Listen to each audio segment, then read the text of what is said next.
finalization of this particular debate today,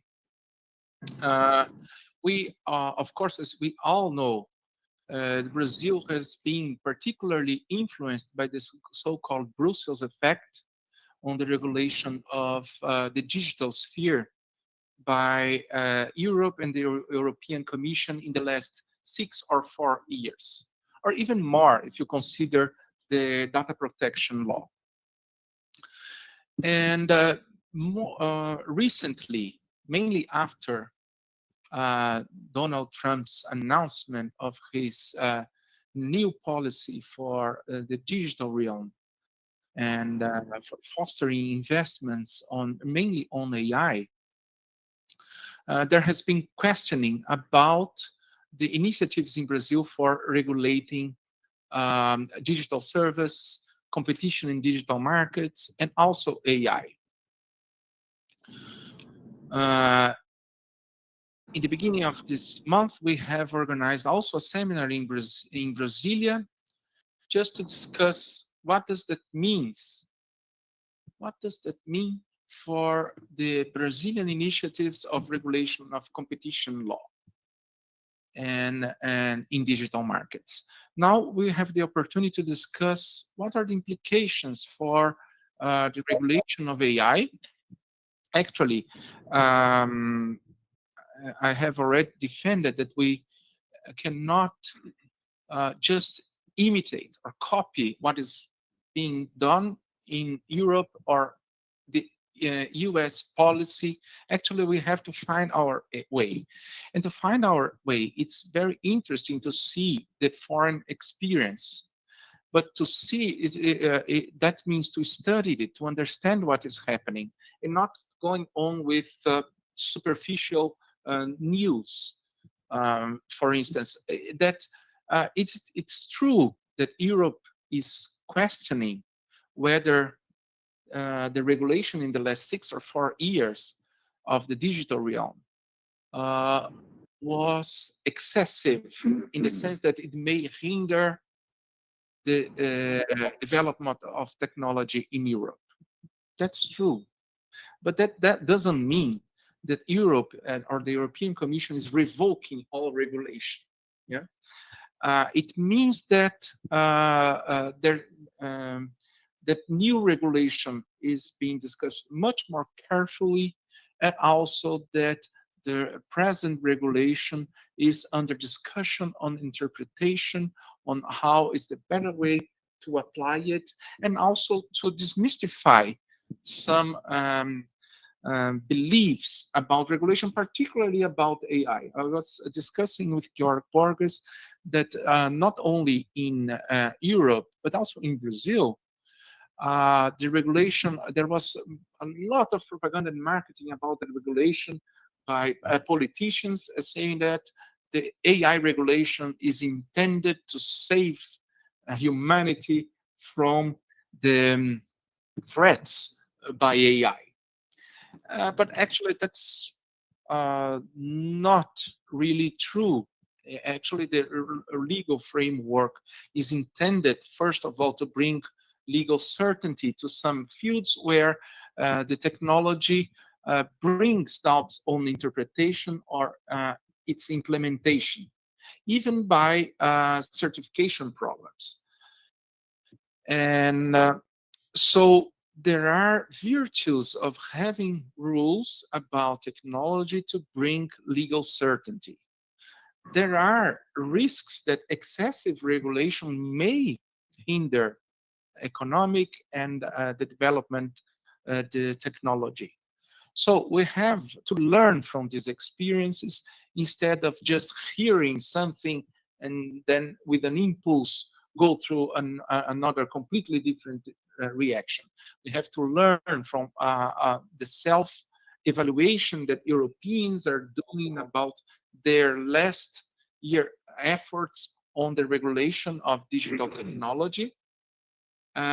We have also to pay attention in a geopolitical scenario, what's happening with China, what's happening with US, to find our best way to regulate, since we have indeed the problem with legal certainty, because our judicial system is not effectively prepared to handle all challenges that technology brings. So how to bring legal certainty, and also how to foster, this is something that we need, investments and development in the digital realm. Because regulation it's not only about prohibition, it's also about incentives and fostering investments and opportunities for development. So with this in mind, we've brought here today Costanza Maesa from the University of Siena. Actually, we brought a few colleagues in this international seminar who have cooperations with our university, and particularly with Lawgorithm. So Costanza Maesa is visiting the University of São Paulo for 2 years with a scholarship from the European Commission, the Marie Curie scholarship, to make here her postdoc program. And she's particularly interested in investigation in a project called Echo AI. What are the some possible frameworks for the regulation of the impacts of AI on environment? So the first part of our meeting, we are going to discuss with Costanza, what does it mean, green AI? What are the initiatives already present in the regulation, the European regulation of sustainability, and also on AI, because there are mentions in the AI Act about it. And to bring the Brazilian perspective, Professor Ana Nusdeu, our colleague here, and she scholar specialized in environmental law, will give us an idea of what is the landscape, how is the cooperation between, or how Brazil is involved in the international landscape of sustainability. And then we move to the discussion of the European regulation on AI with two main aspects. First, the regulation of governance of AI in organizations, that means the AI Act, and particularly Tarik is going to bring what are the main challenges in the implementation of the AI Act by European organizations, because this is the one of the arguments. The AI Act is so bureaucratic that is bringing lots of difficulties for implementation. So let us understand what are these difficulties, what are the challenges, what is the state of the art, because the Europeans made this first movement of trying to bring a robust regulation of governments of AI systems in organizations. And then Georg Borges from the University of Saarland, who also cooperates with us, first with a project in the DFG together with CAPS on the certification of AI as a means for the regulation of AI. So we have this project together that we are going to start developing from May on. And also Tarik is cooperating with the University of São Paulo in a program of double degrees with the University of Lyon, where he is a professor. So let us start then with the subject matter of green AI, and then we move to AI governance and responsibility. So please, Costanza, it's really a pleasure to have you here. Unfortunately, Costanza was not able to join us here, but she could make it online. But she's already in São Paulo. Yeah. So thank you very much. Thank you very much to Professor Giuliano Maranhão for giving me the opportunity to be here. As he said, I'm here for 2 years because I had the chance to have my project being funded by the EU, and the project is about an ecological AI. So the final objective of the project is to draft the legal framework on an ecological AI, so to rewrite the EU AI Act in an ecological way. Because as I will say today, in my opinion, the AI Act now is not adequate to guarantee the sustainability of AI systems.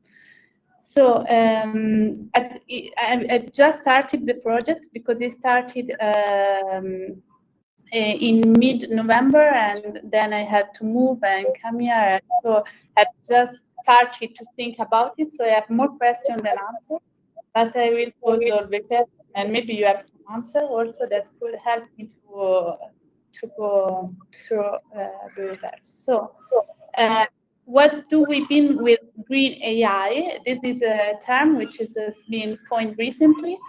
And one of the problems that I raise in my research that is mostly relates to energy efficiency, which is really important. And as we will see also in Brazil, that's a big issue. But for the reason I'm going to explain, is not the only problem for the environment and also for the fundamental rights of the people living in close to data centers. For example, now we are going to see why, and to other infrastructure which are needed for AI to train and so to work properly. So there is a double phase of green AI, and so and of the relationship between AI and sustainability, because and they have been called AI for sustainability or sustainability of AI. What does it mean? AI for sustainability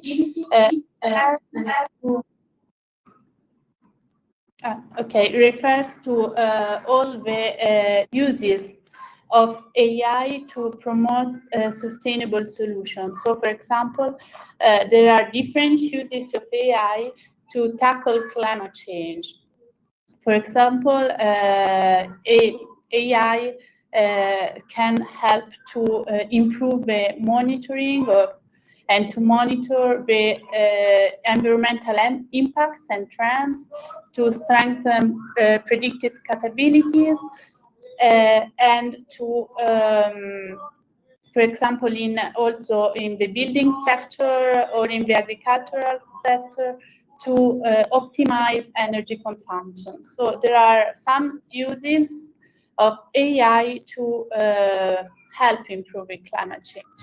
And these uses have been studied more, and there is a lot of literature on it and studies about it, and they are already used, some of them.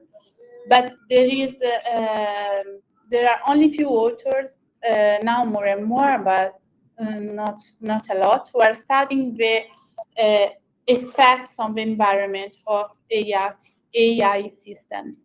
So that is what's called sustainability of AI. So it's a way to calculate the environmental footprint generated by AI models.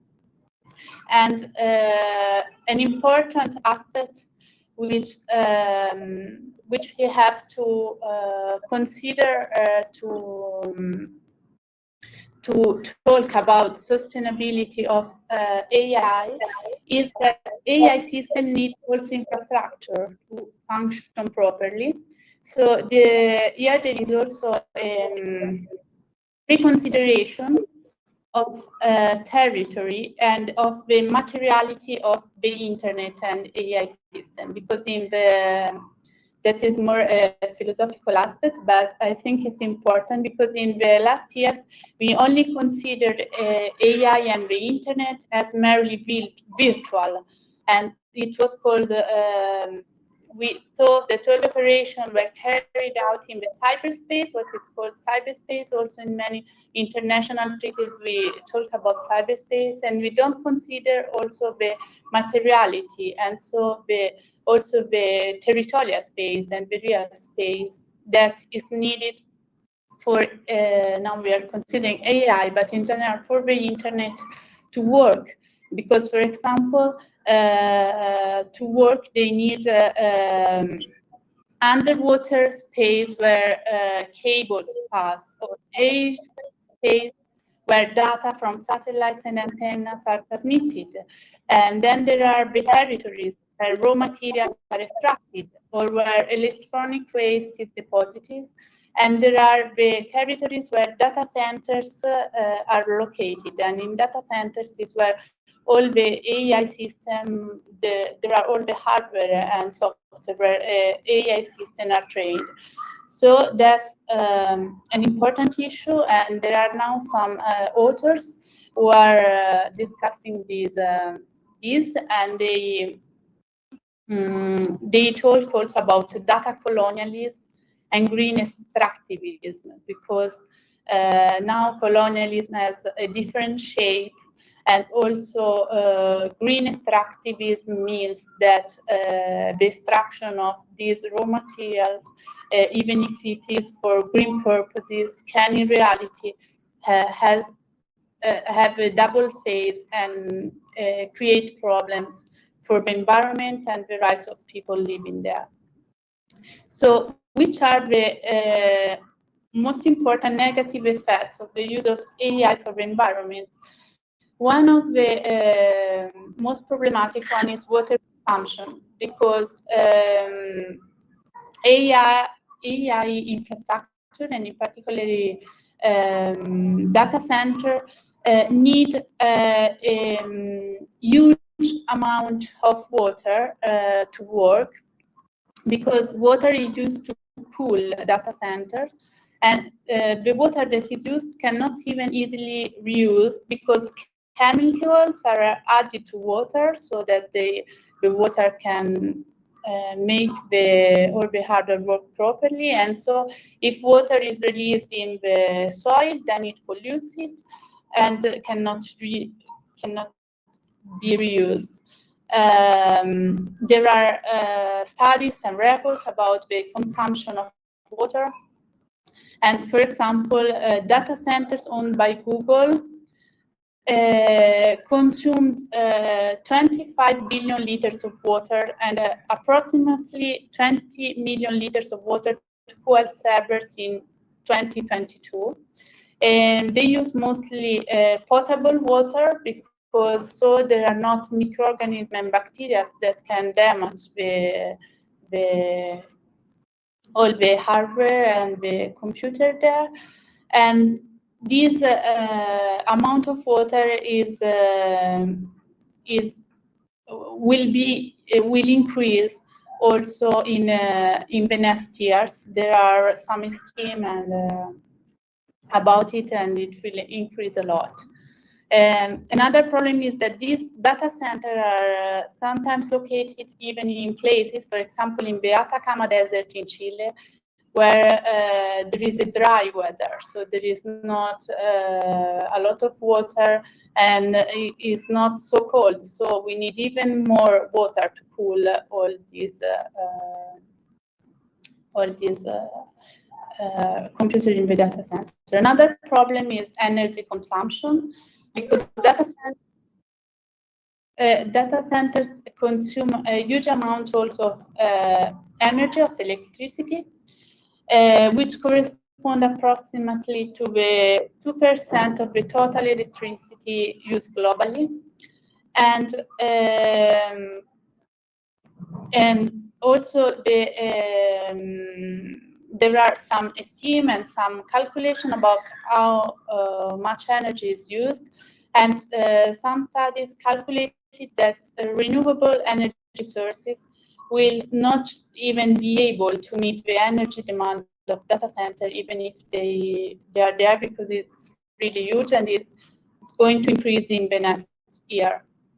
And again, the greater negative damages is will be in non-EU countries, mostly in South America. That's also why I'm here, because they are building and they want to build this data center here because of the proximity with the US. And so for the data we are using in Europe, we are destroying the environment, and we are violating the rights of population living here and in other third countries. Another problem is connected to the extraction of raw materials.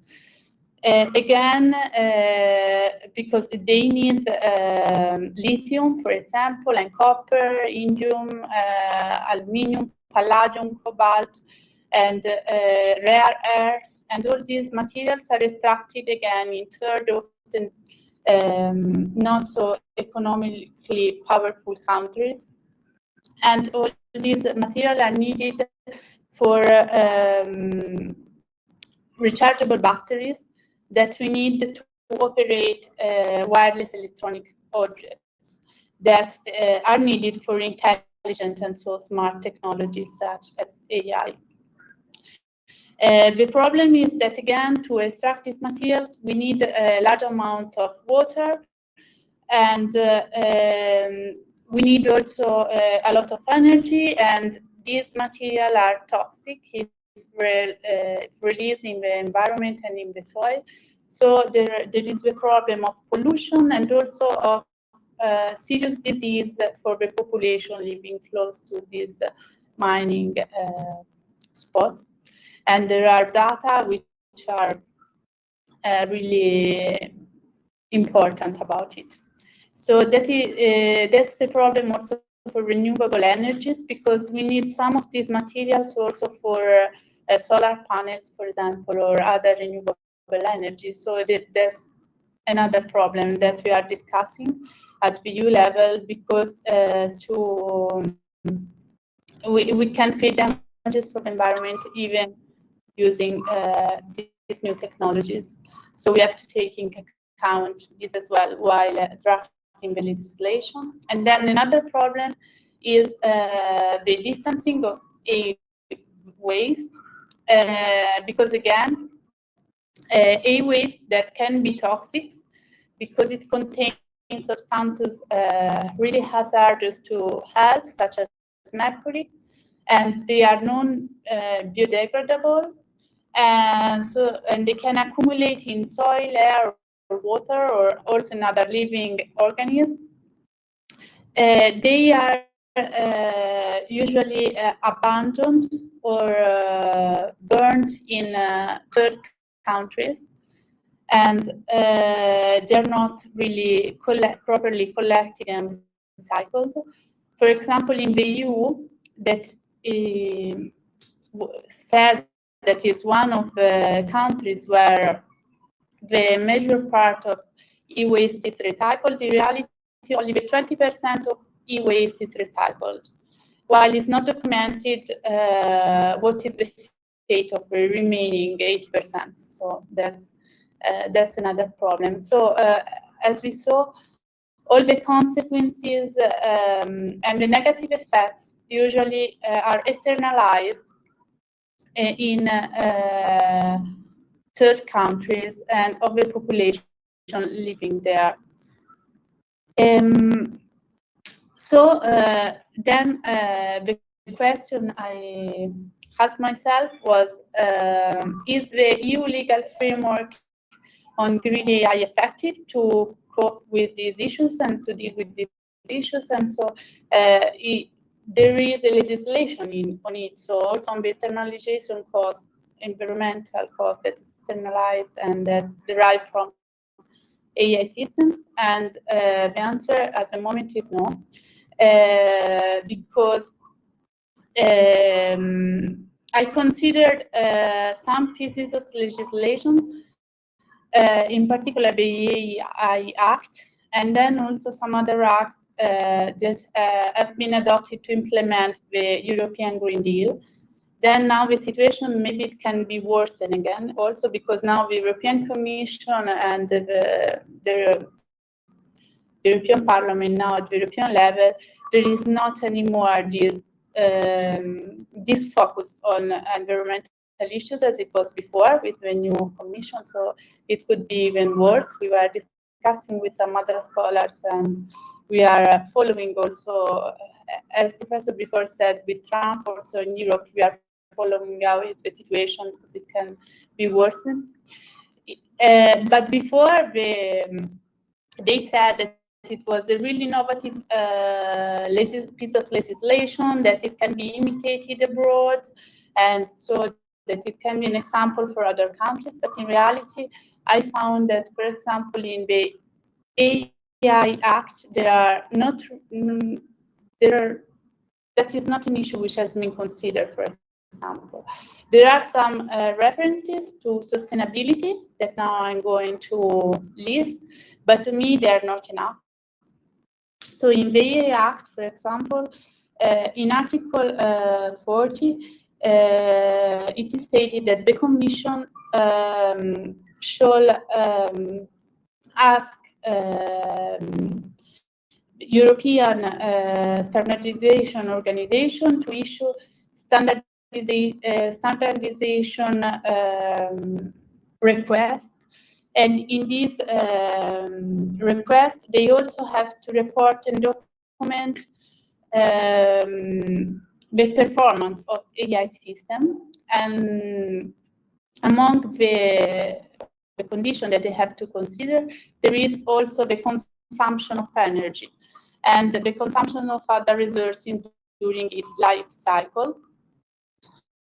And so then I will say, because to me that's not enough. Then is in the Act there is written that, because in the, maybe we are going to discuss it later, but then there are many differences in the AI Act, no? And they are based on different level of risk. So we talk about general purpose AI models or high risk AI systems. So for high risk AI system, they should report direct or indirect damage to the environment and consider it a serious incident. While for general purpose AI models, they just have to document the known or estimated energy consumption of the model. And the last mention is a mention to create codes of conduct to foster the voluntary application of some or all of the mandatory requirements applicable to high risk AI system. So why to me that's not enough? Because in the AI Act, in conclusion, there is only focus on standardization requests rather than mandatory requirements. There are no mandatory requirements, and there are no coercive mechanisms to enforce it. Then the attention is placed only on energy consumption and on other essential aspects, as for example the excessive water consumption, or destruction of raw material, or the recycling of electronic waste. So only energy consumption is taken into consideration, but only in this way. And then as regard codes of conduct, they are only on a voluntary basis. So again, there are no compulsory obligation, and there is not a coercive mechanism. So in the absence of legal obligation and an effective control system, I think that AI providers and deployers will not be incentivized to prioritize environmental concerns over short-term profits. So that's not really encouraging. Then I examine briefly, then I have to do it better during all the projects. So in these 2 years, some of the acts adopted to implement the Green Deal, but so for example, the regulation of the shipment of waste and the regulation on critical raw materials, and the regulation on corporate sustainability due diligence, because they are also relevant in this case. Now I don't have time because it's already late, but even in these cases, there was no adequate solution to solve these issues for different reasons, and then maybe in the debate we can go deep into it if you want, and if we have time. And what I wanted to say, because I think it's important, is that so considering that the legal framework is not enough, I tried to look at the fundamental rights, so to see whether we can use fundamental rights to protect the rights that are violated outside the EU territory, beyond the EU territory. So the fundamental rights violated of the population living close to the data center and to the mining spots and to where e-waste are abandoned is the right to health, because as I said, there are also toxic materials. The right to access to water, because there are some population who could not drink anymore clean water because of the data center, and the right to safe, to a clean, healthy, and sustainable environment. So even in this case, while from an international perspective, for these two rights, so the right to access to water and the right to a clean, healthy, and sustainable environment have been protected and have been recognized in international treaties, and the right to a clean, healthy, and sustainable environment now has been recognized also by the European Court of Human Rights. And there is also a recommendation to add the protocol on the right to a safe, clean, healthy, and sustainable environment, so that there is not only the jurisprudence of the court, but it's also a legal right. Again, in the European Charter of Fundamental Rights. Costanza, maybe it's interesting to hear a little bit Ana nos deu precisely on this international scenario and how these treaties are applied here in Brazil. We are a bit ahead of time. Could wrap it up. Yeah. So that's why, these are the main principles violated. Then so I examined as a territorial application of the EU Charter, and I found that it can be applied as a territorially for some reason, and then I can explain if you want. And so concluding, either we amend the legislation that there is and we can propose some solution, or the Court of Justice interpret it in a way that is more ecological, or we can take advantage of the territorial application of the Charter and give protection to the rights violated to the population and the environment outside the EU territory. But at the moment, there is nothing of this has been done, and so these are possible solutions that we have to study and to see whether they're feasible.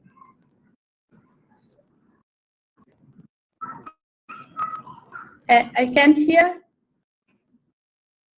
Thank you, Costanza. I believe that we will have a lot to discuss, particularly this year and the following years, regarding the project I'm now exploring with Georg, because exactly we're exploring the potentials of private and voluntary certification as a means to regulate AI. And this applies also, of course, to green AI.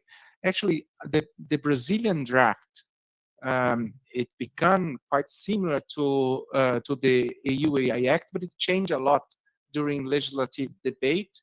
And there is a chapter only about certification and another about sustainability that connects to certification, bringing incentives for a certification program on environmental responsibility for AI. So there will be a lot of room for discussions. And I'm also inviting Anna to join us in this discussion. I'm sure she'll be able to bring a lot of enlightenment for us. So I'll give the floor to Anna Nusdeu. Thank you very much, Costanza. Thank you. I don't know, maybe you have to leave, but then later you come, right? Yeah, at 10 I have to leave, and later I'll be here again at 10:30. Okay, perfect.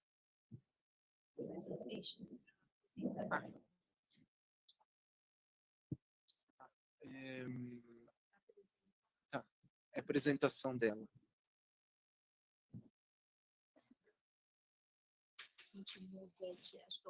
Deixa a Marina faz. Onde está Meet? Não, é o Teams. Acho que esse é o Teams. Teams.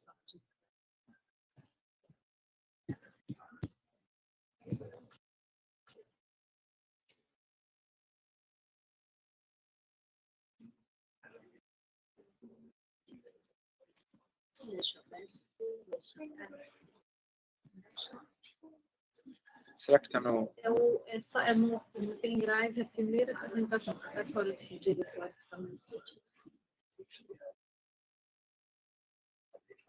Não, aí você vai apresentar. Ela não está aberta? Eu não acho. É que eu tenho que apresentar para eles, né? Certo.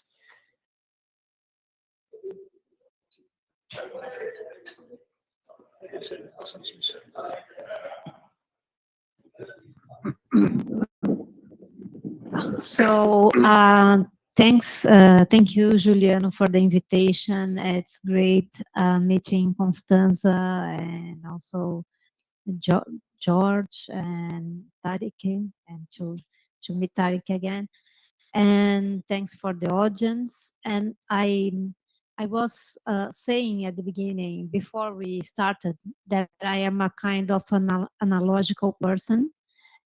Which has a little bit of fear and resistance about the artificial intelligence. But as an environmental law professor, of course, this is a frontier field, a new field that I need to be acquainted and to discuss. And I'm glad I'm here. I learned a lot listening Costanza, and I'm sure you have a lot to talk about during your stay here. So basically, my contribution is to present today is to present a basic framework of the Brazilian environmental law, including some international obligations deriving from the treaties Brazil has ratified. And more importantly, there are constitutional rules on environmental law as well. And so this is the framework in which artificial intelligence, environmental impacts are to be evaluated and possibly restricted in Brazil.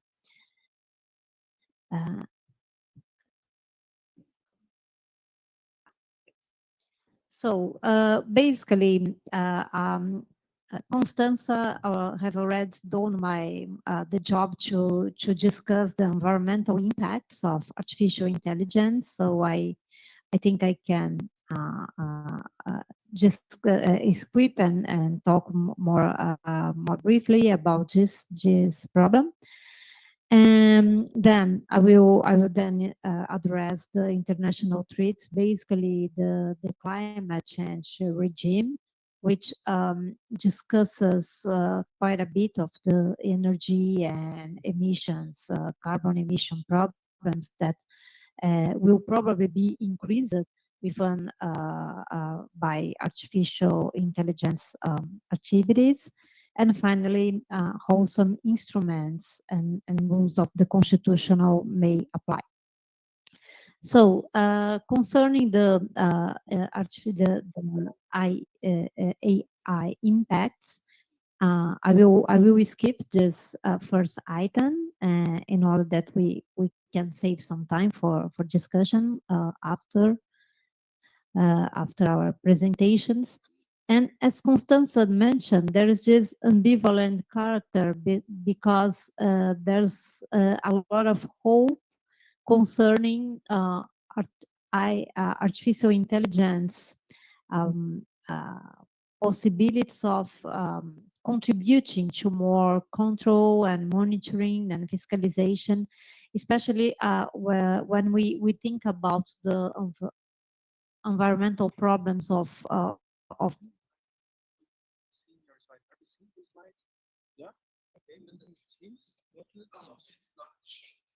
It's not in the teach. It's not. It's only the first. Yes, yeah, the first slide, right? Yeah. That happens sometimes. So yeah. Maybe if instead of sharing the presentation with this team, you just share the PowerPoint. Simplesmente, Meet é dos melhores para passar, não sei por que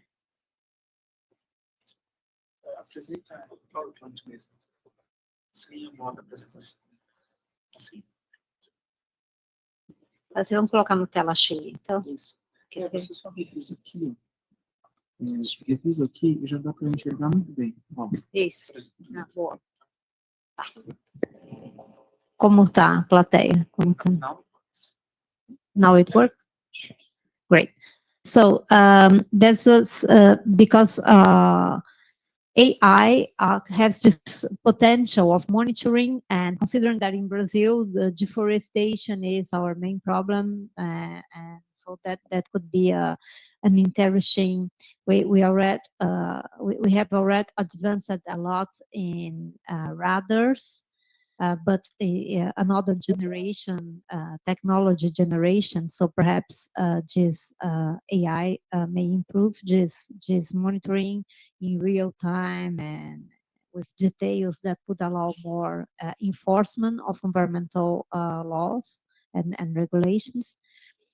But then, considering all these impacts, Costanza just mentioned, and I would perhaps I would highlight the energy consumption and the production of waste and water consumption.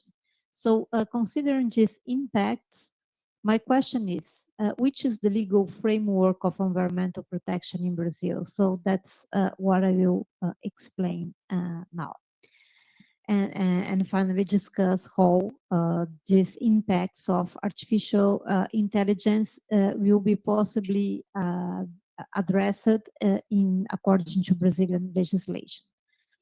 So let's begin with the climate change regime. So basically, I'm not sure whether you are acquainted, but the climate change is a significant environmental problem, a global environmental problem nowadays, that which answers in the international community, in the international law, is based basically in two important treaties. The first one is the United Nations Framework Convention on Climate Change, which design an international regime according to which countries need to achieve more ambitious aims and targets regarding the combat, the control of climate change, which means the reduction of emissions and adaptation to the climate change that's already happening. And there is another important treaty, that's the Kyoto Protocol, that I will not mention today. And then finally, the Paris Agreement, that addresses more precisely this system of achieving targets and proposing and achieving emission reduction targets. So basically, the Paris Agreement determines the obligation to submission of a nationally determined contribution, which means a national target for emission reductions and Brazilian second NDC proposes the reduction between 59% and 65% of its emission compared to 2005 levels by 2035. So that's the emission reduction targets of Brazil. It's okay. It's not very ambitious, but it's not.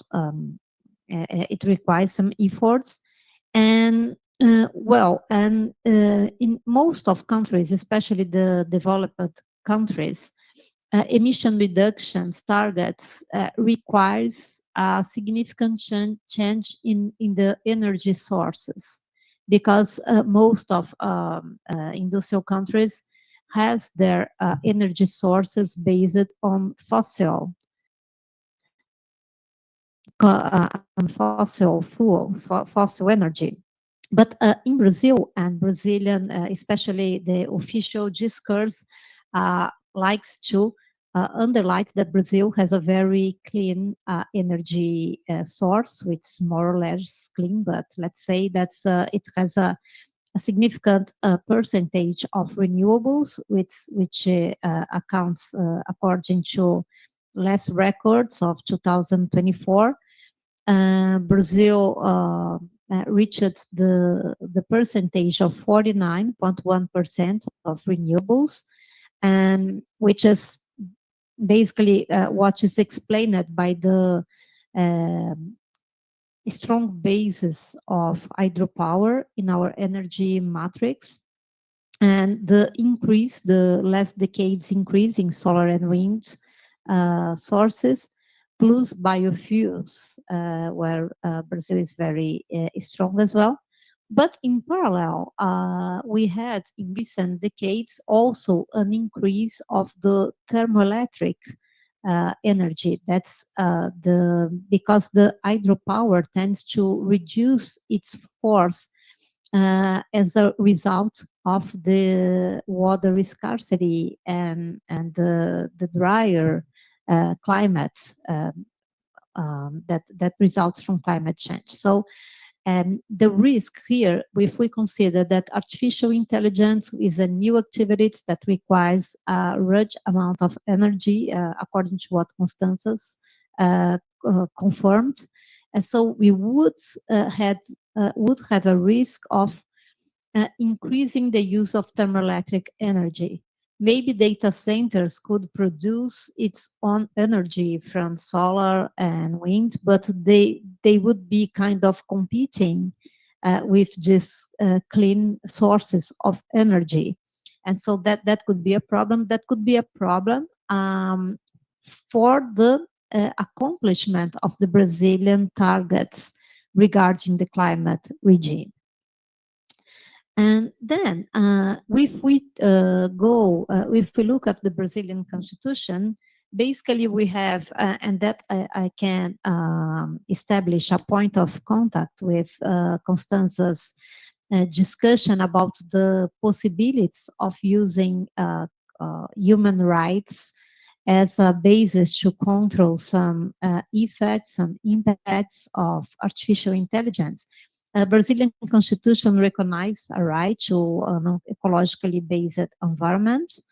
The environmental protection is also a principle of the economic order, that's a provision that's often claimed as in its significance of demanding and requiring the sustainability of our economic development process. And so that's an interesting provision as well.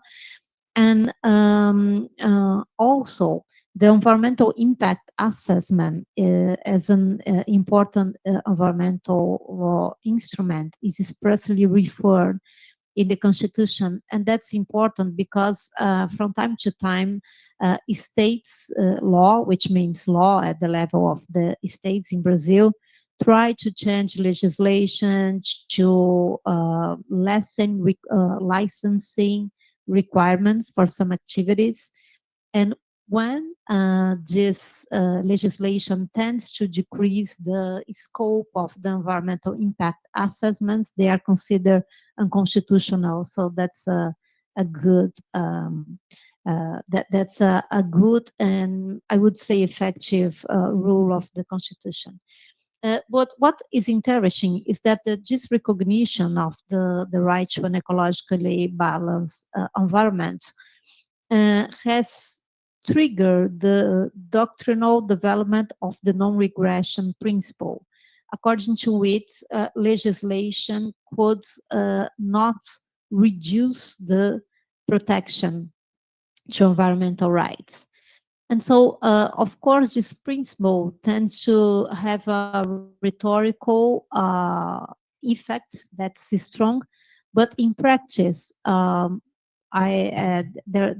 has been a case where there was the legislation, a new legislation, in fact, reduced the protection of forests, and this principle this principle was not rejected, but it didn't led the Supreme Court to consider that this new law was unconstitutional. So it's not a principle that guarantees perfectly this non-regression of laws, but it has been recently confirmed by the Supreme Court in other cases, especially Bolsonaro's term regulations that reduced very strongly environmental protection. So as a conclusion, it's obviously there are significant impacts of artificial intelligence, and that's a concern. And Costanza's expositions has explained very in good in a very detailed manner how these concerns which these concerns are.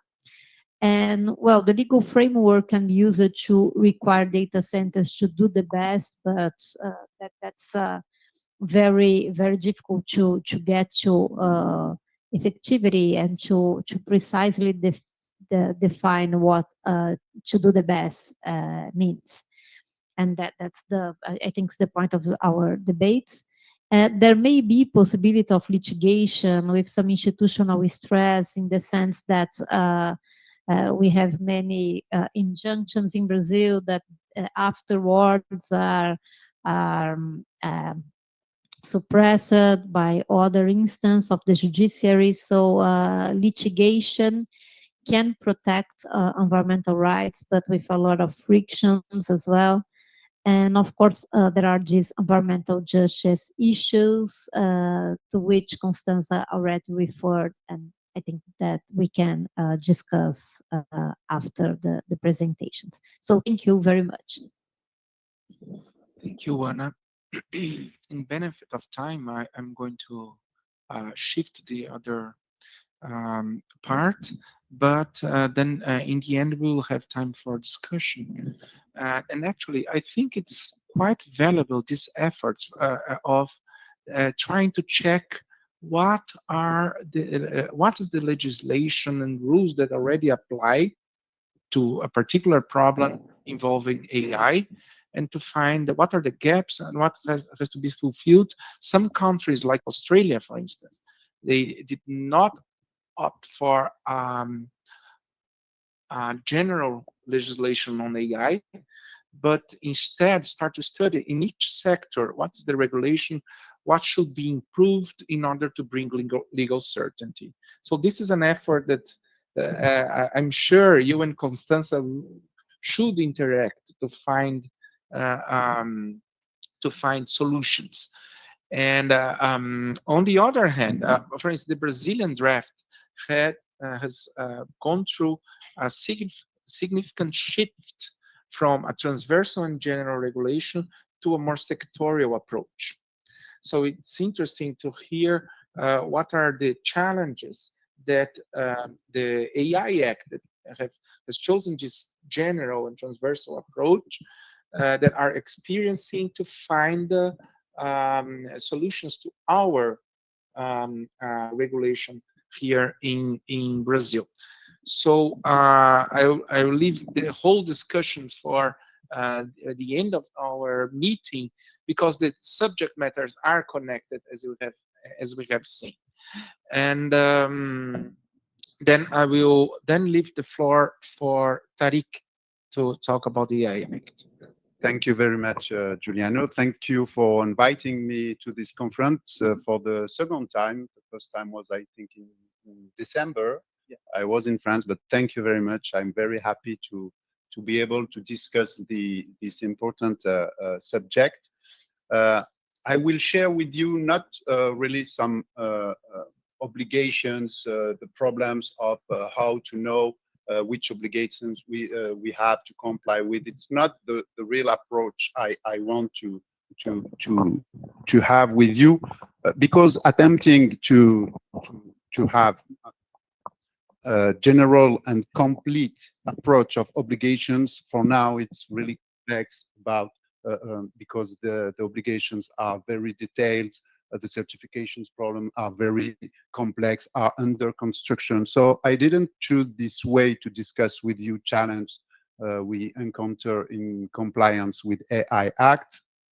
I prefer share with you some experience as a member of the committee appointed by the Minister of Justice to find out which kind of tools of software and which kind of in which kind of use the AI should be implemented in courts. So it's something interesting, because we can compare this compliance in courts also with companies. So it's not totally far away.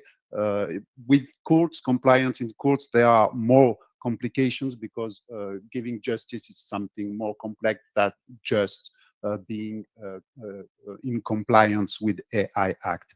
So, as you know, the regulation in AI is ambitious and extremely complex. So that's why I prefer this second way to expose to you, to explain some aspects, some problem I encounter trying to comply with AI Act when we are thinking on the tools to use and the use case.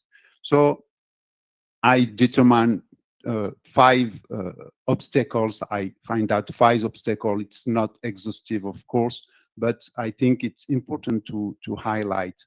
First, it appears logical and simple, but it is not. It's the timeline for the AI Act's entry into force. Second, I will discuss, and I will not delay.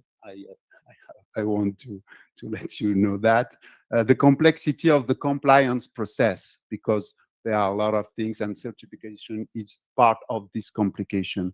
Third, I will explain articulation with existing regulations. I will not just saying that it's complex, but I will trying to find out how companies could manage this integration of this new compliance in an existing compliance, according, for example, GDPR. And fourth, the still unstable European balance in digital matter. It's not just in digital matter, but Europeans' political, it's complicated at this time. We can notice some shit, as you mentioned in the introduction. And fifth, but very quickly, because it's also under construction, the role of authorities in the deployment of the AI Act. So first, the timeline for the AI Act's entry into force. As you probably know, the AI Act entered in force in August 2024, but everything will totally enter in force and in 2026.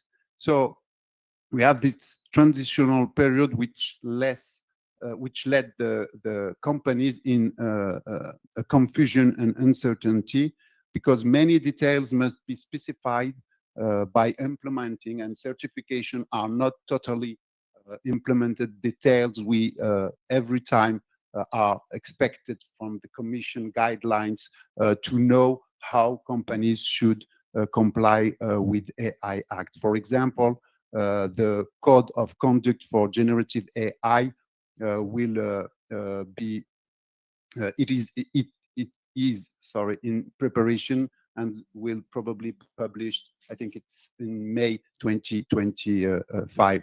So today, for some companies making investment decision, it's complicated because they are navigating partially blind, not knowing how the rules will be in few months. I will come back to this point later.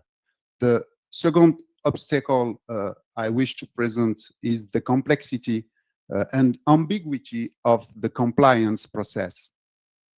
For some companies, it's a new and complex domain. Compliance for USA, or I don't know how it is for Brazil, but compliance, the manner to comply with a text, is something natural. But for French, maybe you will discuss about that.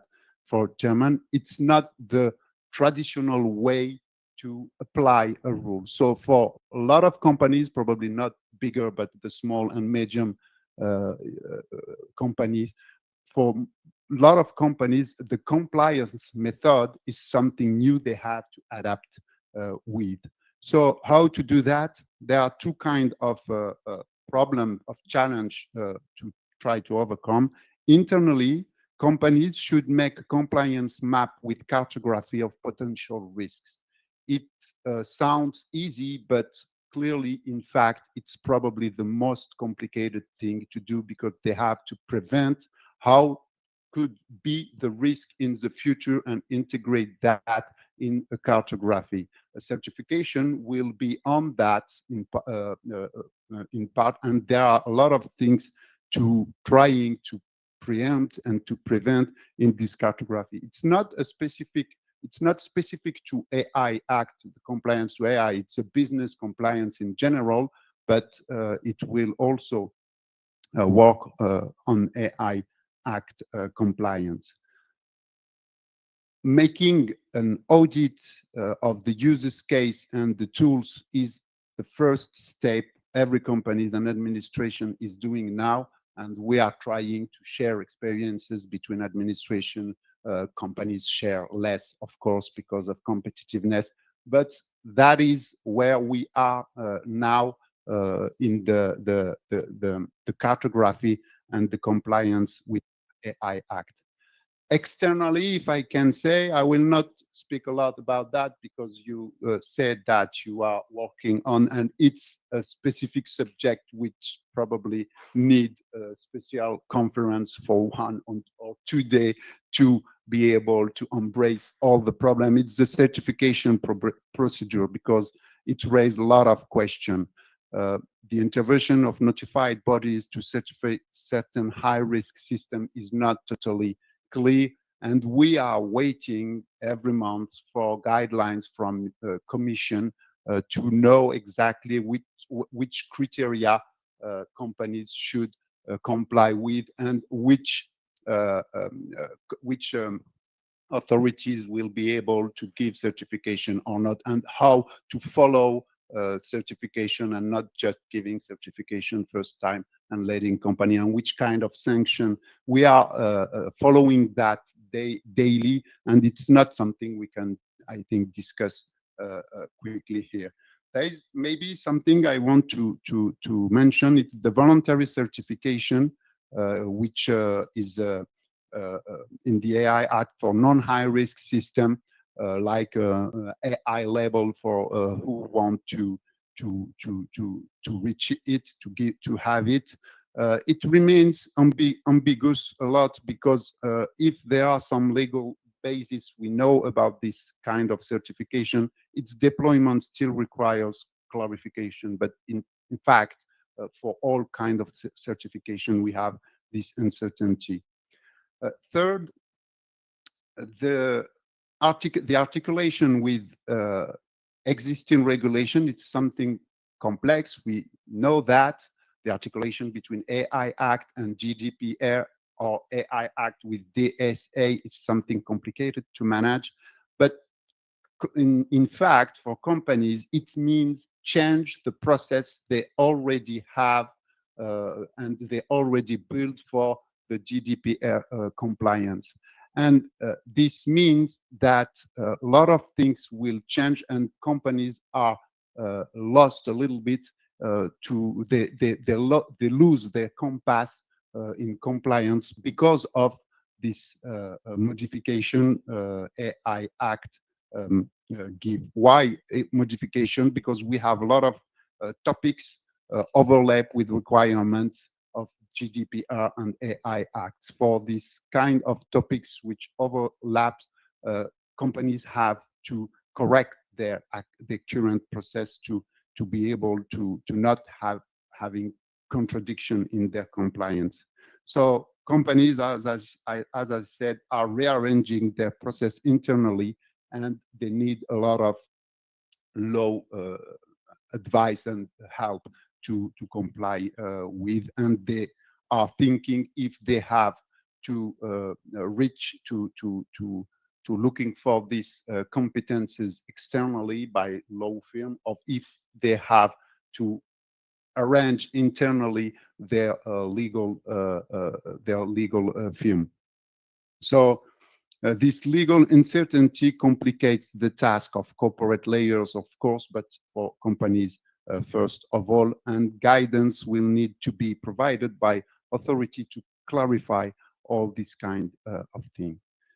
The fourth point of my presentation is not directly with the theme I am discussing with you, but it's probably the most complicated thing companies encounter now. It's the unstable European political balance, because if the AI Act, and I think you mentioned that in introduction, Giuliano, if the AI Act was negotiated and adopted in a spirit of regulatory firmness, there has been a change in favor of simplification and greater flexibility. We have a lot of signals about that. Competitiveness compass has changed. The Green Deal was the competitiveness compass, and I will not discuss this topic. I'm not an expert, and we have two experts which spoke about that.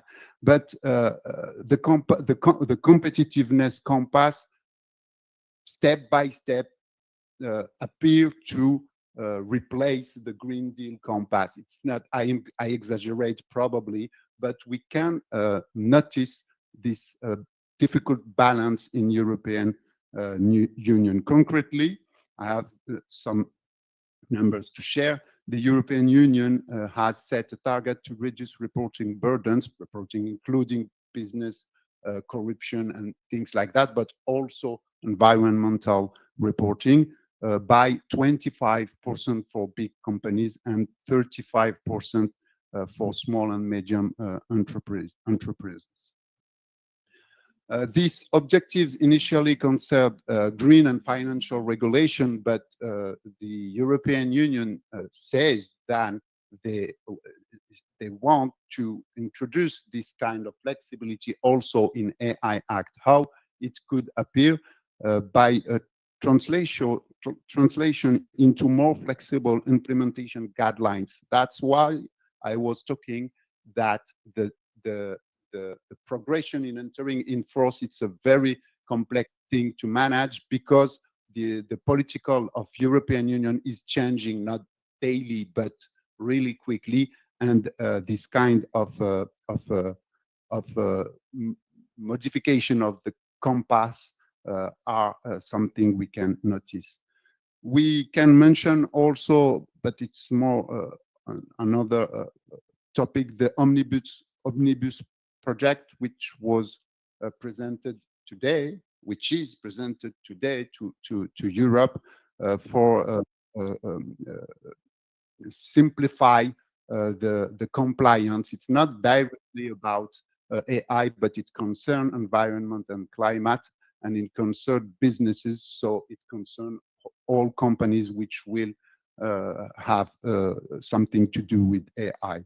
So for companies, this uncertainty led them in some confusion, and it's complicated to trying to start to invest a lot in something when you don't know how the regulation will be in a few months, not in 2 years or 3 years, but in a few months we are seeing that the regulation is not stable and the compass is not totally fixed. So it's a huge challenge, and companies doesn't have the same behavior. Some of them prefer wait to see how the regulation will be. Other think that comply with a strong and a hard compliance is a good level, and it's something for their reputation they have to do, even if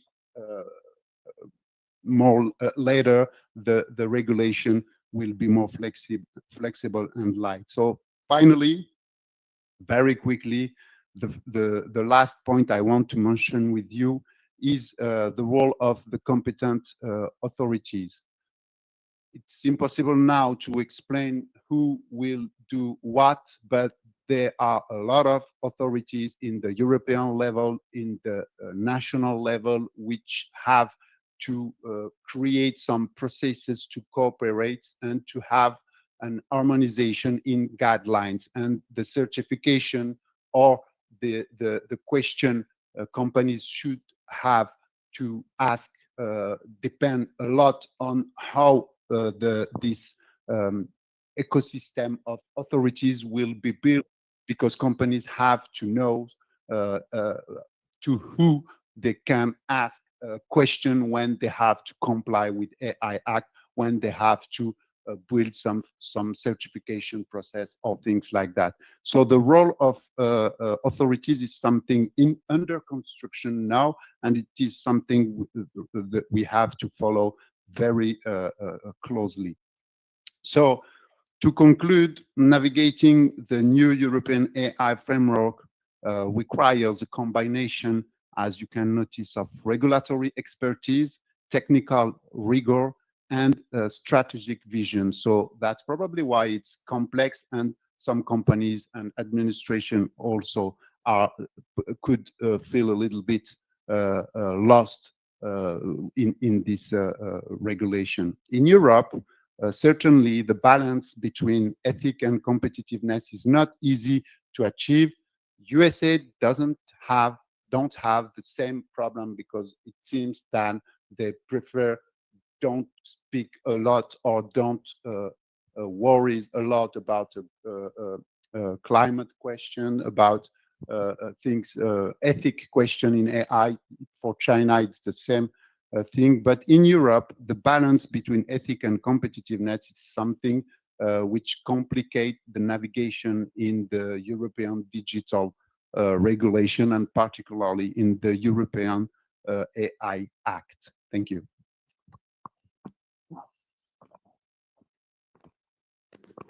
Thank you very much, Tarik. Your talk was really illuminating by pointing out the main challenges. And regarding making some comparison, particularly with certification, which is a subject that Georg and I were completely focused on. And as you said, one of the difficulties has to do with the fact that there is mandatory certification in the AI Act. So the private entities has to wait for the sign-offs from the authorities, and there is some bureaucracy involved. In the Brazilian draft, all the rules on certification are, and all the demands of certification are voluntary, to be developed by private entities, even the codes of conduct that should be detailed sectorially. So this is an advantage in the sense that private entities can move forward and bring what are the standards, of course, with reference to international standards, but to fulfill this demand. And what's more important, to bring legal certainty on what are the standards, how it should be implemented. On the other hand, there is the legitimation issue. Yeah? If everything is developed by the private companies, how can they be sure that public interest is being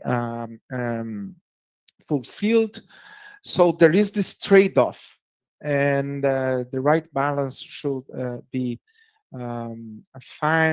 investigated to have a balanced regulation. But your indication already that this is a problem, that private entities are waiting for clear guidance on how to implement certification is an interesting one. So now regarding responsibility, I would give the floor for Georg Borges, and I'm sure he has also something to say about the AI Act and certification, since it's something that we were discussing, and we came discussing in the car, in the breakfast, and etc. So, okay, Georg, the floor is yours. Well, thank you very much, Giuliano, for having me here, and good morning to everyone online and here in the room. I'm really angry with Giuliano as I suggested to switch my topic to the AI Act, since I'm working on the AI Act for 3 years, but he said, no, you will talk on liability. It's also an important topic. So I will talk about liability, and you will have to wait for my book on AI Act to see. Just one message, because it seems that the view on the AI Act is a rather critical one at this moment. Just keep in mind, the AI Act does not impose any reporting system duties on anyone. And it does not impose any duties on 90% of all industry. So one should relax. And actually, the function of the AI Act is to make it possible to comply with existing law. It's not the focus is not on imposing anything new, it's on easing compliance with existing law. That is often misunderstood, but that may be left to the discussion. And with that, I share my slides, if I'm successfully be able to do this. And I hope I can go to maybe first of all, presentation. Go away from the beginning, and now I share.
It seems now I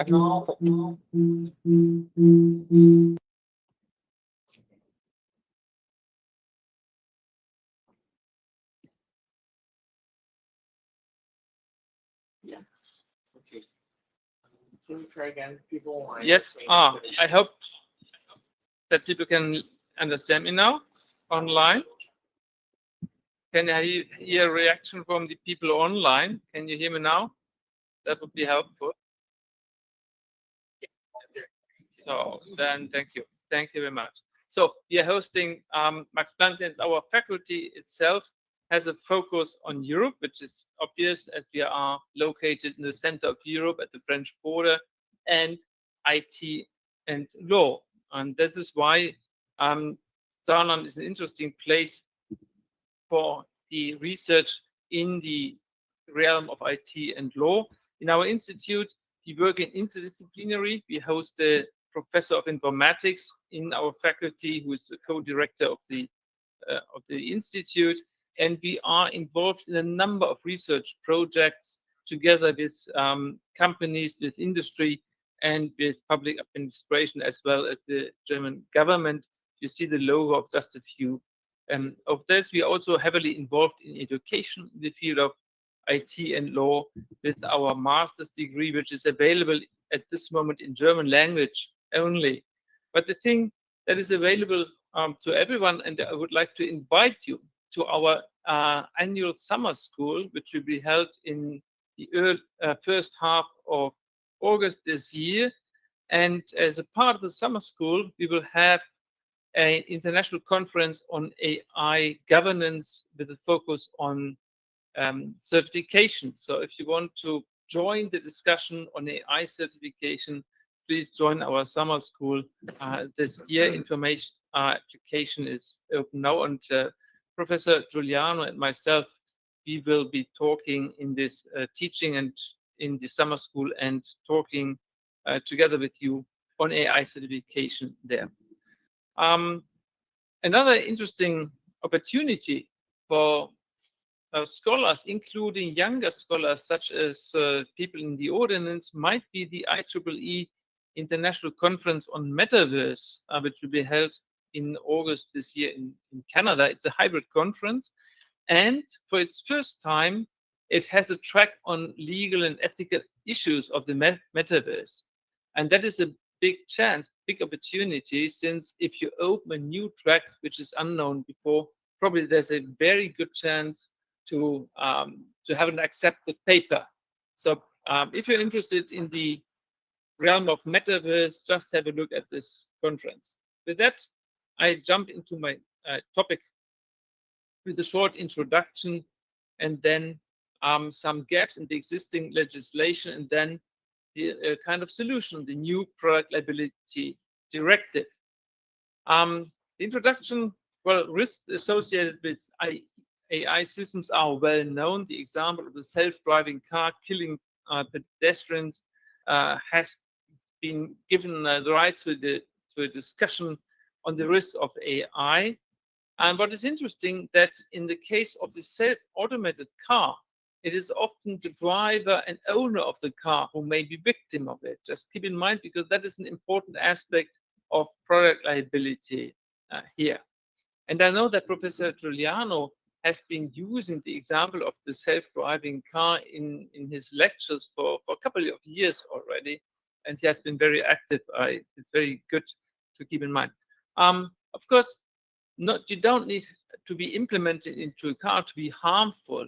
The example of the chatbot Tay a couple of years ago revealed at a very early stage that even chatbots can violate norms and commit crimes to some extent, because Tay was, after a few hours, making a statement that were prohibited illegal. And of course, we are concerned regarding discrimination by AI systems, and that is one big topic that is in the focus of the AI Act, of course, with all the rules on data governance and so on, having in mind the potential of discrimination. And you know the buzzword of machine bias or bias in the data. Regarding liability, it is interesting to notice that the industry is asking for regulation. 90% of the German industries asked for clear regulation on liability for AI, and 85% in the same poll wished that there be independent authorities to govern AI. So there is demand for regulation on liability that is coming from those who should be governed, like Elon Musk himself stated, as regulators. Don't forget it. A few years ago, even Elon Musk was asking for regulation. What are the aspects of a regulation in the field of liability for AI? First of all, to guarantee compensation for victims. But if we go into the technical aspects, there are a lot of different strategies that should be considered. You might consider compensation funds, as the EU Parliament did some 10 years ago, rather than going to liability. But the discussion has demonstrated clearly that the well-known and established regime of liability is probably the better place to guarantee compensation. And here, as you will know, we distinguish very different forms of liability. I would like to draw your attention to this discussion, since what we all have in the different jurisdictions is fault-based liability. That's well known in Brazilian law as it is in German law or elsewhere. And then we have different forms of strict liability. And I would like to distinguish in the discussion strict liability in a broader sense, which is also covering product liability, and objective liability, which is a more stricter form of strict liability. Today, I will, of course, focus on product liability. And if we're going to consider regulation, we also have to consider to whom to address. The addressee of liability is a very important aspect, because there is the producer and seller on the one side, and there is the operator or user of a product on the other hand. Both can be eligible as addressees of liability, and it's a good question that you may consider whom to choose to be liable.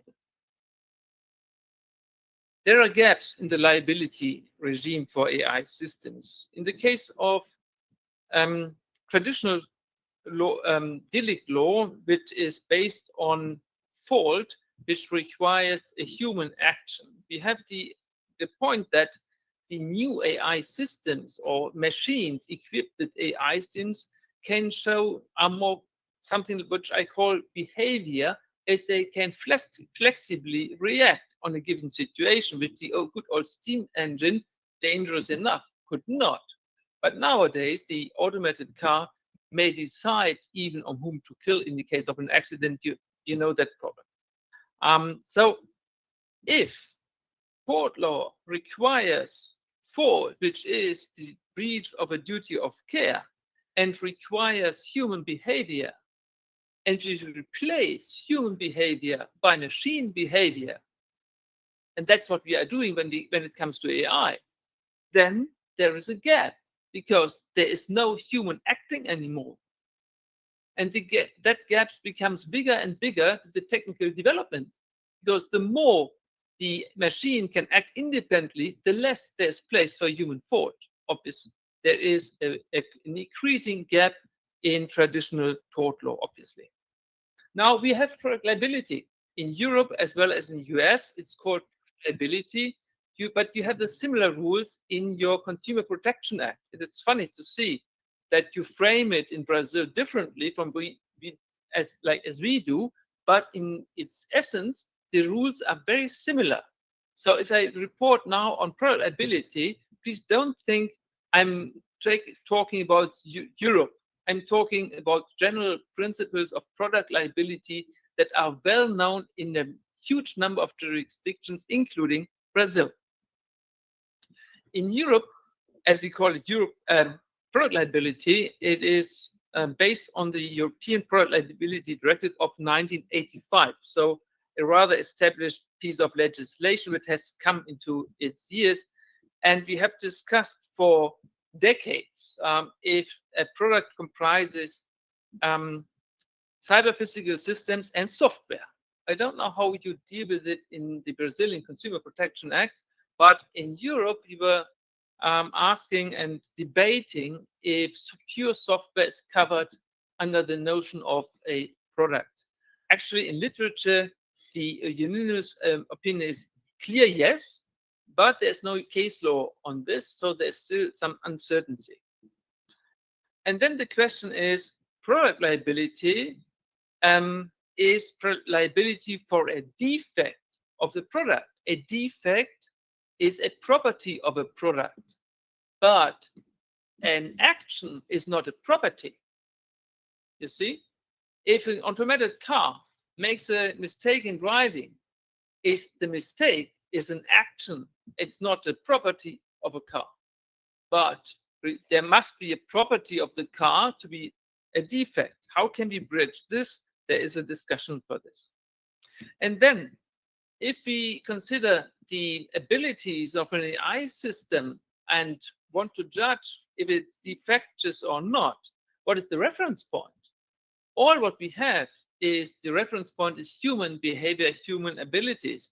Should we then limit the notion of defect or the concept of defect to what a human can do? Again, the example of a car, should we expect a AI driven car to be have the same level of compliance as a human driver? No, we want to have it to be better. As an interim result, and you see I'm rushing through my slides just for the sake of having time for the discussion, it is obvious that there are gaps in the liability regime in the case of damage caused by AI systems. There are gaps in traditional fault-based liability as well as in the existing product liability. So as an interim result, compensation is not guaranteed. And for the legislator and experts that are advising the legislator, there are different strategies conceivable. You could accept the gap. You could try to make the machine liable by a concept of e-person. You could resort to attribution or use strict liability. All of this has been considered in recent years in Europe, and there's still an ongoing debate. But I will pick today, of course, only product liability, because we are having a new product liability directive, which is brand new. October entered into force just in December, 2 months ago, and it will repeal the existing product liability directive in December 2026. So there's a 2 years transition period to prepare for the new rules. Now, what are the new rules? Just by seeing the chapter and the article's header, those of you who are familiar with product liability will easily see that the new product liability directive does not introduce a completely new scheme, but is very similar to the known systems, and to my knowledge, still is similar to the Brazilian regulation on product liability in the Consumer Protection Act. So the basis will still be a defectiveness. Article 7 is referring to this, a defectiveness in the product which causes a damage to a natural person. Let's go. This is the idea. Article 5 grants a right to compensation to any natural person who suffers damage caused by defective product. This is the principle that you would also find in Brazilian law. And then the question arises, when is a product defective? And it is defective according to Article 7 when it does not provide the safety that can be expected. Interesting enough, what is a product? I was referring to this question. A product is now any movable or an immovable, including of software. Why is that interesting? Because software includes AI systems in the definition of the AI Act, because if it comes to be implemented to be functionable, any AI system is software. So PLD is the liability for software, and AI systems. What about an AI model, if you are aware of that distinction? A model is not functional unit, it's not running, so it's not software as we understand it. However, it is a component of software that we can say that, at least I'm making this thesis in my article on the new PLD. In that case, the PLD would even reach out to the developers of an AI model. Keep in mind. And then, because the producer of a component is jointly and severally liable for any damage. So if you are someone who is in that industry, train your model, yeah, you'll be liable for this if you do it during the course of a business, not if you do it open software on your own. Also not in the case of universities. Research is out of the scope of application of the PLD. And receipts of liability, I was already anticipating it. It is manufacturers of components such as AI models, importers, and brand new and super interesting from a researcher's perspective, anyone who modifies a product. So guys, if you go to your cars or motorbikes and modify them, you become producer. Don't do it. That's a clear cut. Don't work around your motorbikes or your AI systems, because you will be considered producer and be liable under the new PLD.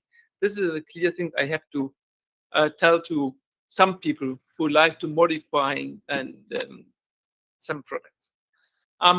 What is now really interesting is, as we know, software and AI systems as software, there are updates. They are always improved within short period of time. And here, the new PLD has a new regime, which is really novel and far-reaching, in my view, very innovative and justified. And it just says, any update is a product itself, and it can trigger the product liability for the existing product. So if after an update, your computer doesn't work anymore, it's defective under the new PLD. There was a lot of uncertainty regarding this point, but that is clear cut now. And the best thing, even a non-existing update can trigger liability. What does it mean? If, as you know, due to IT security incidents, the hacking attacks and so on, updates to maintain IT security are necessary on a constant basis. And if the producer fails to provide updates regarding IT security, the product becomes defective. So and this is very important, because by this, if you see the whole picture, it means that we have a life cycle responsibility for software in the new PLD, which is a novelty. I don't know any law on this world which has it established in that clarity. That is an innovative step. And as you will obviously see, if you cannot use your engine, your plane, your car, because it doesn't work correctly due to missing updates, it's obvious we need it. And of course, if you have an AI system that is still ongoing learning, you have also this life cycle responsibility. So ongoing training will trigger product liability each time it creates a new form of behavior or a new feature. The biggest problem in practice, I think practitioners in the room will probably agree, is the burden of proof, because the claimant, which is the person affected, has to prove that the product was defective and that caused the damage. Here, there are new two instruments in the PLD, and one is Article 9, which provides for disclosure of evidence, which we didn't have in Europe to this extent. Any party can ask the court to issue an order to reveal evidence. That will be a very useful tool in court proceedings. But the more interesting is even the shift of the burden of proof. If you know work in practice, or if you are interested in civil procedure, you know that the burden of proof is very often a decisive factor in a case. Whoever who has the burden of proof has the shift of the burden of proof in 3 cases. And the one that is most relevant to AI is Article 10, paragraph 2, litera C. I will read it with you. The defectiveness of the product shall be presumed where, now we're losing the online participants, that's not good. hopefully they can come back, where the claimant demonstrates that the damage was caused by an obvious malfunction of the product during reasonable foreseeable use. What does it mean? It goes back to our car problem. We have a car that was driving perfectly for 100,000 miles, but at one day it causes an accident, kills the pedestrian or the driver or whatever, or hopefully not, but causes an accident. How can you prove that the car was defective? Impossible for you. Impossible. You don't have access to the software of, you don't know what is to be required to be not defective for an autonomously driving car. It's just nothing you can easily establish. But now we go back to Article 10, Para 2 and Litera C. And we can say there was an obvious malfunction because an autonomously driving car should not drive over a pedestrian. That is exactly what the Commission had in mind, what the European legislator had in mind when establishing that presumption in Article 10. And now it is on the producers to demonstrate, no, the car was not defective, even though it was killing the pedestrian or the driver for some reason. So that is really the true game changer in my view. And I'm very curious how that will work in practice from December 2026 on. So you have it on the slide. I consider it the big game changer, and that's all from my side.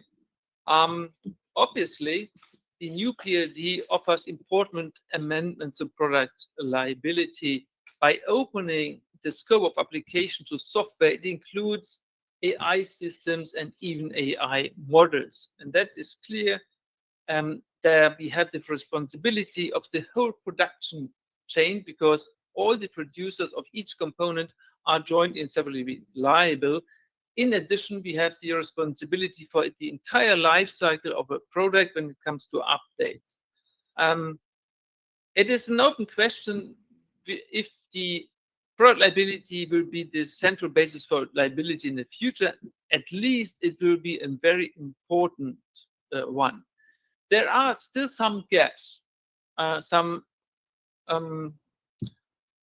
important gaps, as it does only protect natural persons. Good for us, who we are sitting here, but most of the damage is suffered by companies, and they're not protected by the new PLD, unfortunately. That's it. Thank you very much for your attention. Thank you very much, Georg. I'm sure I don't regret asking you to talk about responsibility. I'm sure that you will bring several interesting matters commenting the AI Act. But actually, I believe we are in the beginning of the year with our activities in the Lawgorithm and also in the Forum for Responsible AI. And the concern that I have is that the debate here in Brazil for regulation or interpretation of law stays in a very superficial level as it tends to be. So now there is this discussion that Europeans are, as I said in the beginning, questioning whether the regulation is not excessive, what are the challenges, how can we interpret the existing regulation. And for instance, I have read, I believe it yesterday in the newspaper, here, I don't remember which one, that Europeans have suspended the regulation on responsibility about AI. And that's simply not true. Actually, as you have shown, there is a product liability regulation that applies to software, so that it applies to AI. Yeah. May I add a word on it? I don't know. Actually, there was the Commission published a package, the suggestion for two directives. One being the product liability directive, and one being a specific directive on liability for AI systems. But from the beginning, the the proposal for AI liability directive was under fire, and many researchers such as me and others found it poorly drafted and not convincing. Actually, it didn't add almost nothing, almost anything to the existing law. We found it too passive and not enough. And the European Parliament reacted sharply and asked for a big amendment of this AI liability directive. However, there is no consensus on how to regulate. So the different strategies that I was mentioning are still in discussion, are still at stake, and the European Commission decided not to take it up at this moment in time, but to leave it to more deeper research in the strategy of liability regulation. Now, it's not given up, but we left this poorly drafted proposal, and actually I know the people who drafted it, their work was not poor, but for political reasons they were not allowed to come forward with a stronger approach. It's also interesting that the Commission already 2 years ago was afraid of over-regulating and wanted to have more insights, which means the ball is here in our hands. We have to offer better research on liability regulation when it comes to AI. So just to give a bit more precise interpretation what it means, suspended. Yeah, exactly. The problem is to give the impression that Europeans are revoking regulation or suspending regulations. One thing to say that Europeans are going to move more carefully in the possible revision of product liability regulation. But this doesn't mean that there is a regulation on product liability, and it applies to AI. Another superficial view in this field that we also see in discussions here in Brazil is that, well, the Europeans have a gap on their liability rules, and the Brazilians do not. We have a strict liability, and we have consumer law protection. But actually, there are similar difficulties that you may find.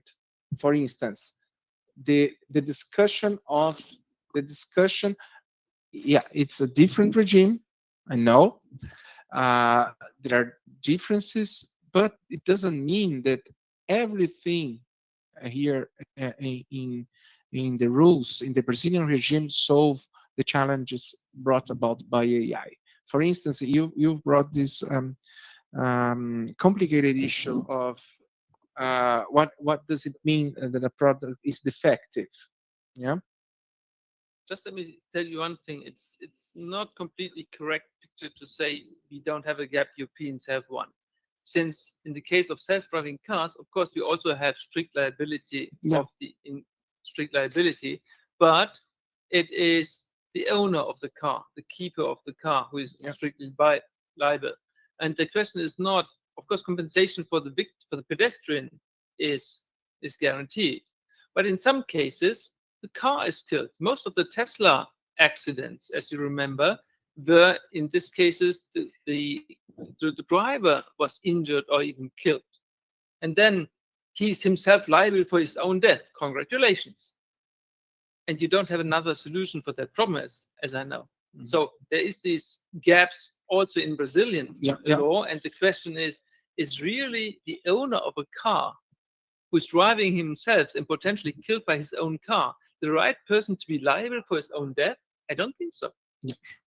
Yeah, of course, and so that's exactly our concern. There are these messages.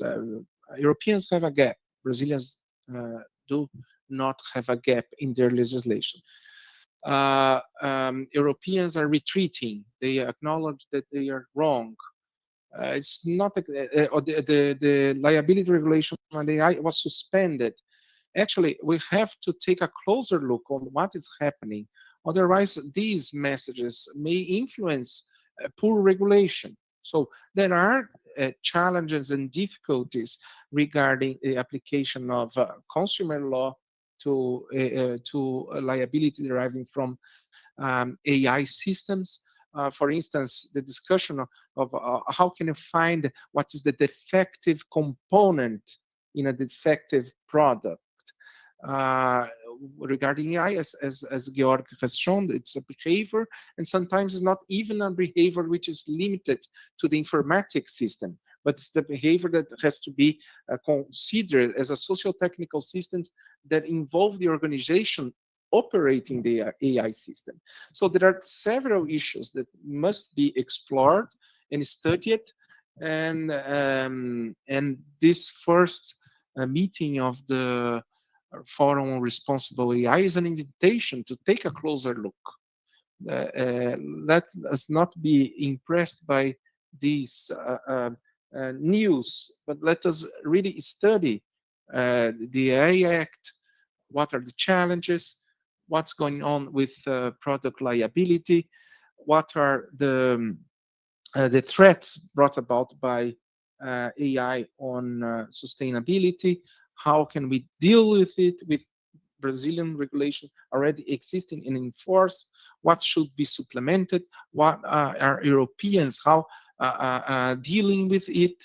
And also we have to look to US regulation also, because it's also superficial to say US policy is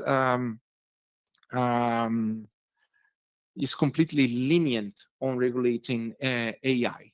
It's just actually there is a network of lots of different regulation at different levels in regulatory agencies, in state law, also in municipalities. So we have to take care about these sayings. US chose not to regulate AI in any sense. Europeans are retreating because they have regulated too much. They understood that they are wrong. There is a lot to be checked, and we have to take a much closer look to understand and to find our way in this regulation according to Brazilian interests and according to Brazilian problems. So this is the invitation that I make, and I make the invitation now, asking the audience if you have comments or questions to be debated here in some minutes of debate before we close this section. Both to the audience in person and to the online audience, please. Okay.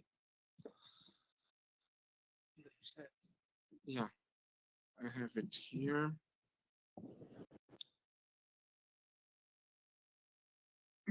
Okay.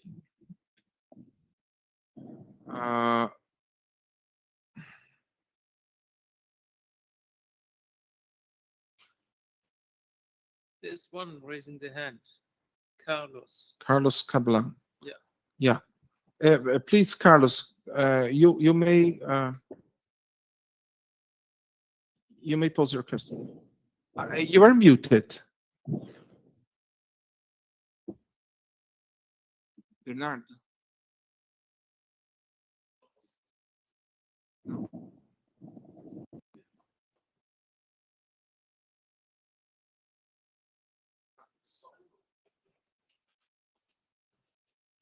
Oi?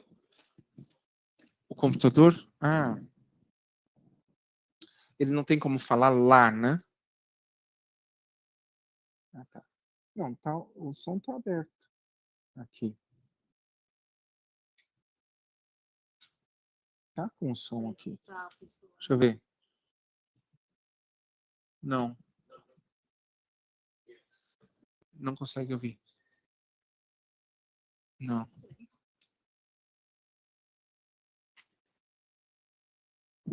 He's talking, but we are not hearing.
Sorry. As a Brazilian educator and researcher specializing in artificial intelligence, to what extent has the non-regression principle been examined in recent judicial decisions, and are there significant cases in which its application has been contested, reaffirmed, or reinterpreted by courts? This is one of these questions. I believe you mean non-regression principle in environmental law, so I don't know it about in regulation of education. I'm not aware of it, so I'll leave the room for. Actually, I will give the floor to Anna to talk about regression principle.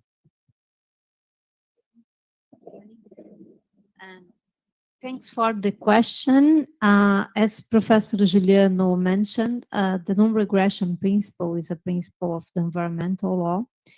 And I will briefly address more precisely your question, but just to, as a general comment, I don't think it's applied to artificial intelligence regulation.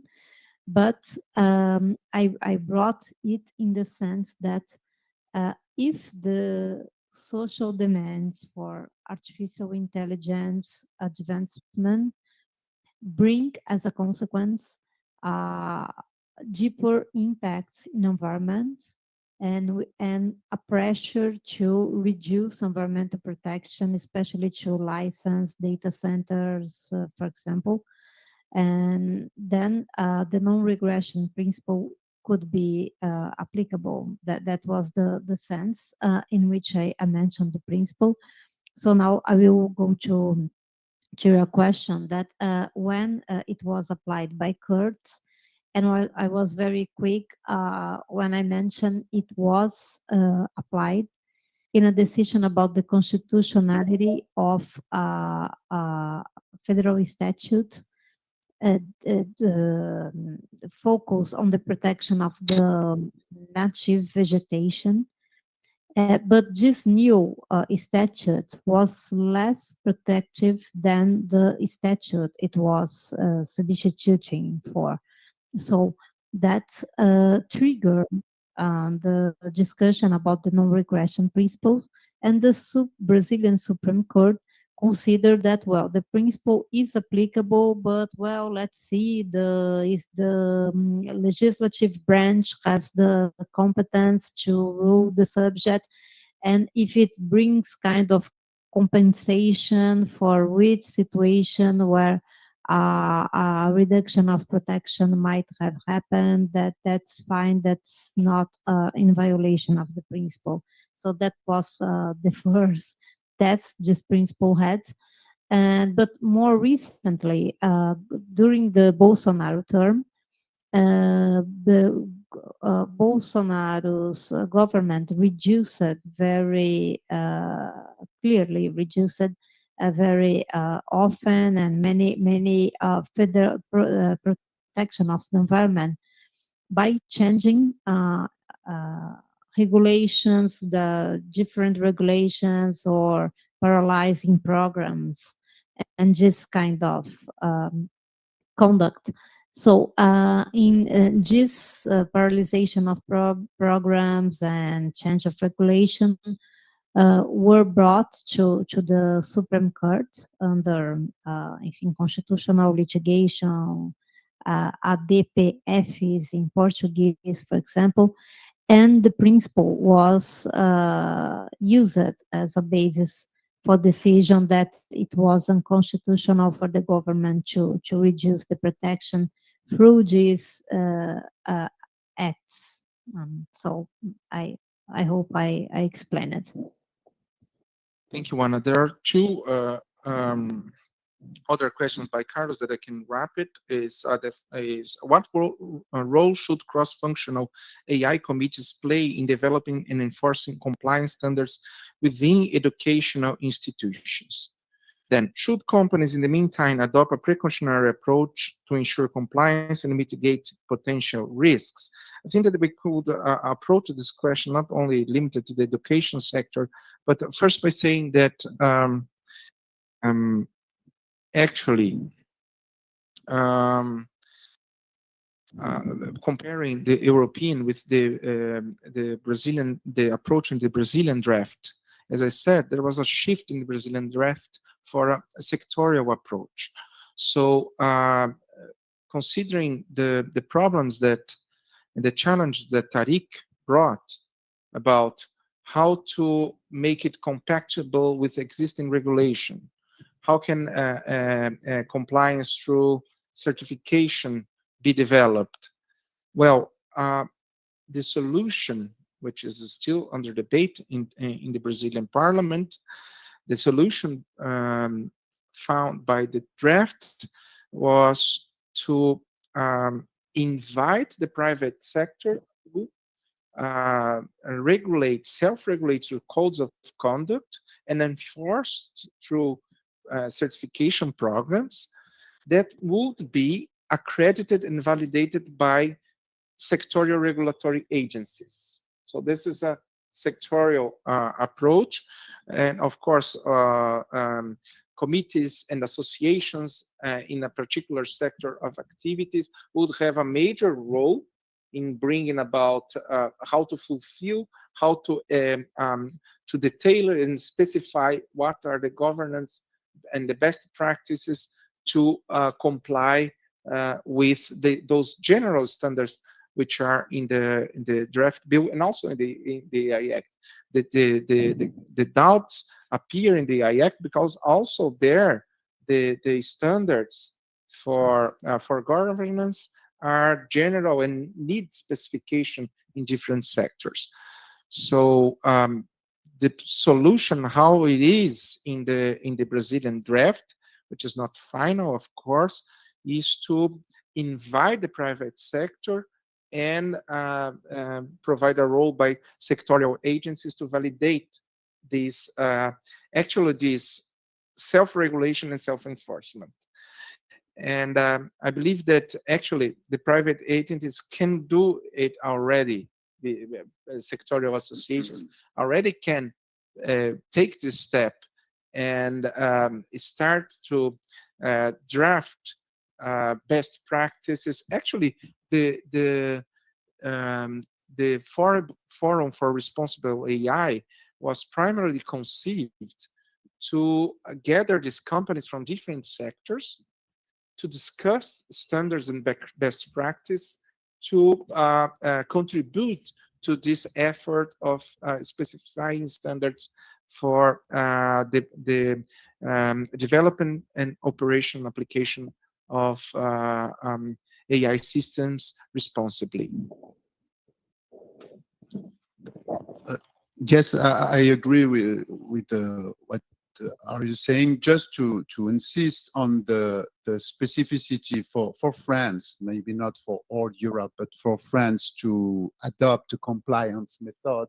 We don't have a lot of sector of regulation where the compliance method, which lets companies and the private person implicate themselves in the regulation, is something come from US, and we don't really comfortable with that. So that's why the people who has to comply with are a little bit lost, because they have to rule themselves and they are not prepared for that. So that's why the guidelines we are waiting for are very important to give guidelines, and that's why what the authorities will say is very important. We have some specialists of the compliance method, but we are discussing in the compliance, whereas in compliance, what is really compliance and what is just a rule you have to follow. And when it's a real compliance, the implication of the person, the stakeholders is stronger than normal rules. And maybe to finish, the audit of the cases you have to manage is probably the most complex thing to do, because we are afraid with AI, but if you look very well in what you have to comply with AI Act, you realize that there are just a little a few useful use cases you really interested with compliance. Just to complement to Carlos, let us suppose that the Brazilian AI draft were entering into force today. So then it's not only regulatory agencies. We have imported some, I think in the 90s, the model of regulatory agencies of US. So we have sectorial regulatory agencies, but what the draft says is that not only the regulatory agencies, but also public organs from the government that are responsible for particular sectors would have competence for enforcement and also for accrediting certification institutions for responsible AI. So entities in the educational sector could already develop codes of conduct, and also if it was enforced, these codes of conduct and certification program could be validated, for instance, by the Ministry of Education, and that this will bring the rules and the best practices in a clear view, and it will bring, I believe, legal certainty on the implementation. What has to be implemented in terms of governance in the educational sector? That will be that's what would happen.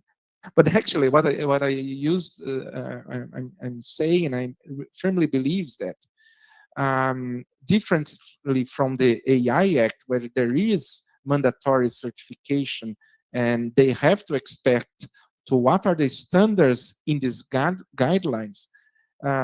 If there is no obligation, and it's just an acknowledgement and authorization for self-regulation and self-enforcement through certification, actually the private sector could already give this step forward and start regulating it, even independently from the approval of the Brazilian draft. Georg.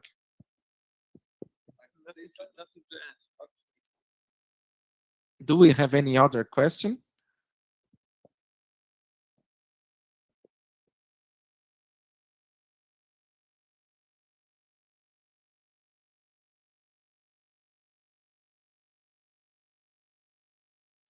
Okay, so we can conclude our activities today. It was really a pleasure, and it was really enlightening to hear all the contributions that were presented here by Costanza in the first place, and then by Ana Nusdeu, Tarik, Lakssimi, and Professor Georg Borges. And we are going to promote further opportunities to deepen this debate, which I believe is quite important to think and to reflect about what are the paths that must be taken in the drafting of Brazilian regulation, and also what are the policies that should be taken forward, not only by the public sector, but also by the private sector. So thank you very much. And this concludes our meeting today. Thank you very much for coming, both online and in person.